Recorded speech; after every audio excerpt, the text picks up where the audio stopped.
I am here on behalf of myself and Civic Trust Auckland and Character Coalition to speak to the item 13, which is about the change to the standing orders.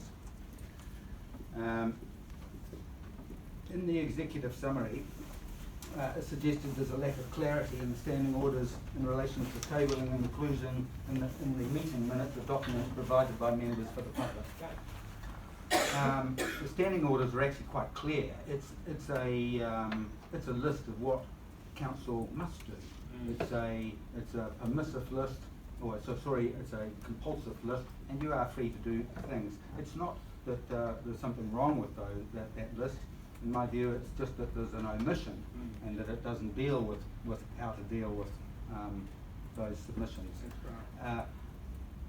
It seems that you do have a bit of problem managing the public forum and the time and all that, but I think as a matter of principle, 3 minutes is a very short time, as you've heard consistently, and people want to be involved in these matters, so they come along, they've got 3 minutes. It's a natural extension that providing a document can provide a fuller picture, because I don't imagine that you really realistically think you're going to get to grips with what someone's presenting in 3 minutes.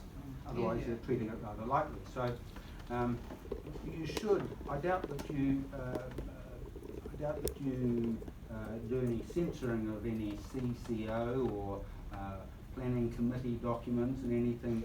Yeah, I think anything that can be put in a PDF form should be able to be included with the minutes, as it is for every other type of inclusion in the minutes in the system. So that's basically the bottom line of the point, because many of these community groups don't just use it as a method for you to record your meetings. They use it as a way to communicate with their community so that they can do a link to the minutes, which tells what they're talking about.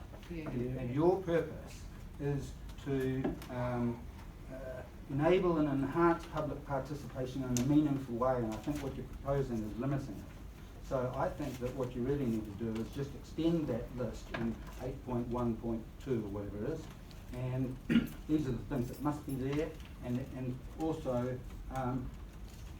I've got a thing here that basically says the published minutes, where you say may, I said shall have attached to them, and I've knocked out the board's discretion, parts or any, all or any of, written submissions made by the speakers to the meeting, provided that they confirm to standing orders, including only matters that are within the scope and functions of the board, not disrespectful or offensive, and not under quasi-judicial or judicial consideration.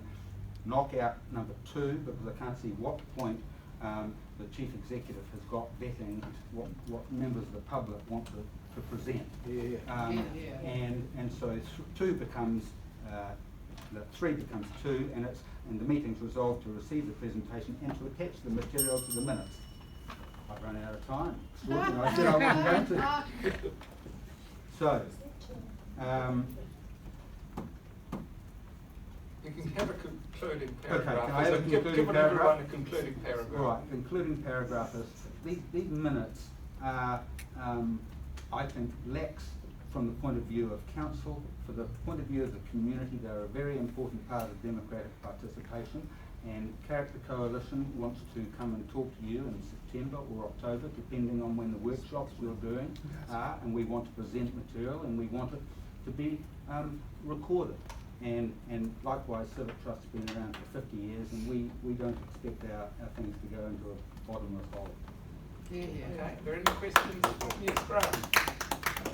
Just a potential solution to this, would you accept if they didn't have to be provided in advance, they were tabled, and then if, as the minutes are being put together, it's found that something is offensive or inappropriate, it's redacted then? Don't have a problem with that. Okay, thank you. But there are very limited grounds for knocking out, and I think the presumption is inclusion.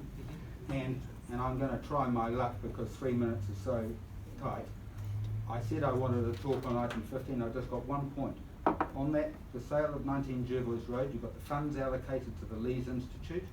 I met you at the meeting, and I got the mic, and I talked to you in front of those hundreds of people, Richard, in front of that thing, and I asked you directly whether the public would have a say in the development of the alternatives, and you said yes. And what's happened is that they're going off into the back room to come up with some proposal that comes forward to you. And I think that the board needs to take a greater engagement, because there's that site on the corner, there's that full site behind, the car park behind, and it's completely unrealistic to think that those earthquake strengthening things are going to be done separate from the overall site development. And the fellow who owns the thing on the corner, there needs to be more engagement with the community, and Okay. I will Let's just- ask you for an official information request on some of the stuff I know has been done. Okay, that's your Thank you extra for your 45 time. seconds I've been giving people. That's fine. Any other questions? If not, I'll move. Oh, sorry, Sarah. It's okay.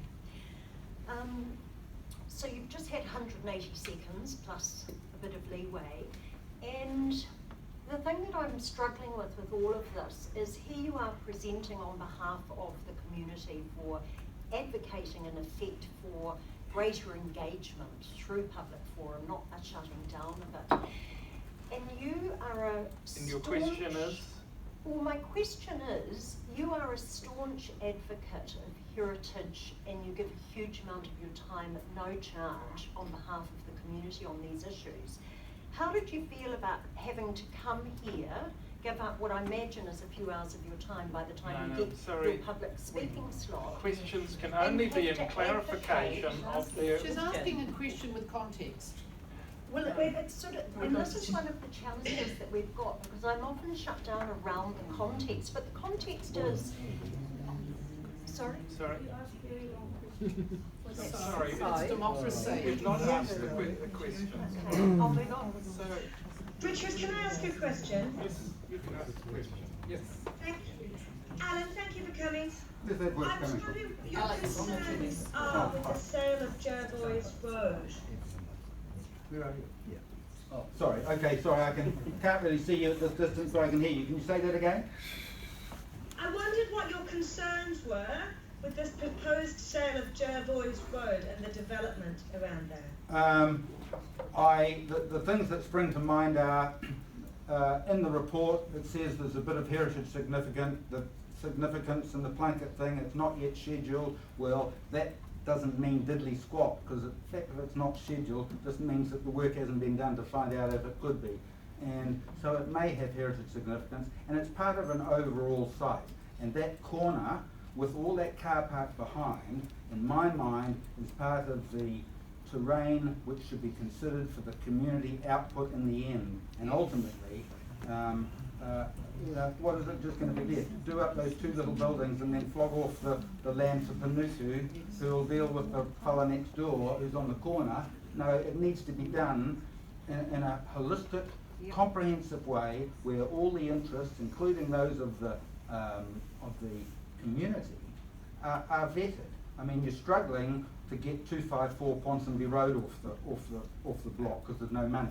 Now, what's to say that the back of the Leeds Institute, once the earthquake-prone bit has been knocked off, and that lovely tree doesn't create a courtyard with the lovely eastern setting sun, and that's the lovely communal garden there. That's not possible if you're just focusing on the pure earthquake strengthening. So broaden your view. You're there to represent the public interest, and the public interests are broader than yours at the moment.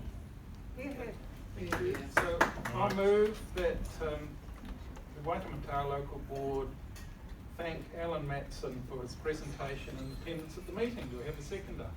Yes.